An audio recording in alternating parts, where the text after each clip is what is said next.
یہ چپ جو اس وقت میرے ہاتھ میں ہے دنیا میں کیا وبال مچانے جا رہی ہے، آج ہم اسی پر بات کریں گے۔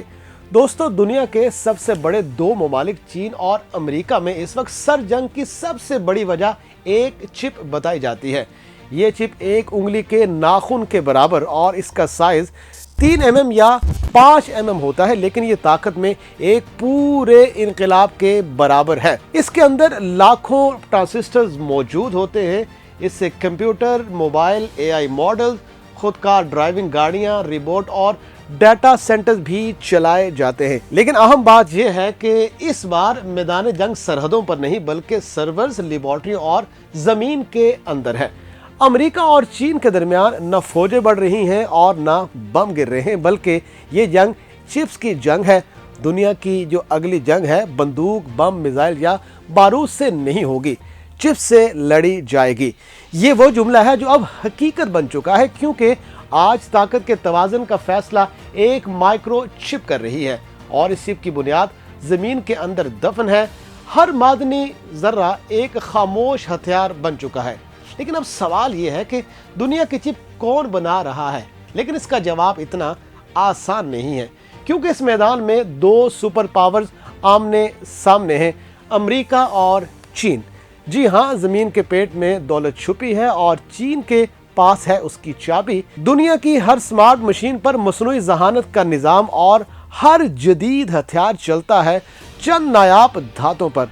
دنیا میں جو کچھ چپ سے چلتا ہے، جیسے فون، گاڑیاں، راکٹ، مصنوعی ذہانت، وہ سب ان ہی چند نایاب معدنیات یعنی کریٹیکل منرلز پر انحصار کرتا ہے، اور ان معدنیات میں چین اس وقت بادشاہ ہے۔ اور اگر بات کریں اب ان معدنیات کی تو سب سے اوپر ہے گیلیم۔ دنیا کی پیداوار کا 98% چین کے پاس ہے، اور اگر بات کریں جرمینیم کی تو 70% دنیا کی سپلائی بھی چین سے ہی آتی ہے، اور اگر اینٹی منی کی بات کریں تو اس کی پیداوار بھی 50% چین کے ہی پاس ہے۔ اور اگر بات کریں ریئر ارتھ ایلیمنٹس کی تو چین کے پاس دنیا کے 70% مائنز اور 90% پروسیسنگ فیسلٹیز موجود ہیں۔ یہ وہ بنیادی اجزاء ہیں جس سے سیمی مائکرو کنڈکٹر یعنی کہ چپ بنتی ہیں، اور یہیں سے چین نے اپنی طاقت کی بنیاد رکھی ہے۔ امریکہ کے پاس اگر دماغ ہے مگر جسم کسی اور کے قبضے میں ہے۔ امریکہ وہ ملک ہے جہاں دنیا کی بڑی چپ ڈیزائننگ کمپنیاں موجود ہیں۔ ان میں انویڈا، انٹل، AMD جیسی کمپنیاں جو مصنوعی ذہانت، سپر کمپیوٹنگ اور دفاعی نظاموں کی بنیاد ہیں۔ مگر ان کمپنیوں کو زندہ رکھنے کے لیے جو خام مال درکار ہے وہ زیادہ تر چین کے زیر زمین سے نکلتا ہے۔ 1990 کی دہائی میں امریکہ کے پاس دنیا کے 37% چپ مینوفیکچرنگ موجود تھی، اور آج صرف 11% باقی رہ گئی ہے۔ باقی تائیوان، جنوبی کوریا اور چین کے پاس موجود ہے۔ واشنگٹن نے اس خطرے کو بھانپ لیا۔ 2022 میں چپس اینڈ سائنس ایکٹ کے تحت امریکہ نے $280 ارب کی سرمایہ کاری کا اعلان کیا ہے، جس میں $52 ارب صرف چپ مینوفیکچرنگ کے لیے رکھے گئے ہیں۔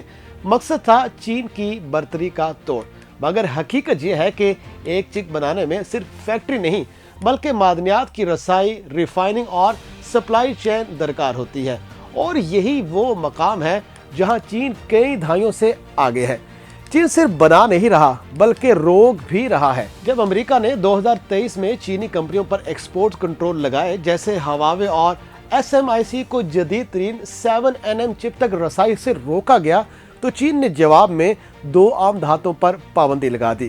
گیلیم اور جرمینیم یہ وہ عناصر ہیں جن سے ٹاور، فائٹر جیٹس، 5G اور سیٹلائٹ سسٹم بنائے جاتے ہیں۔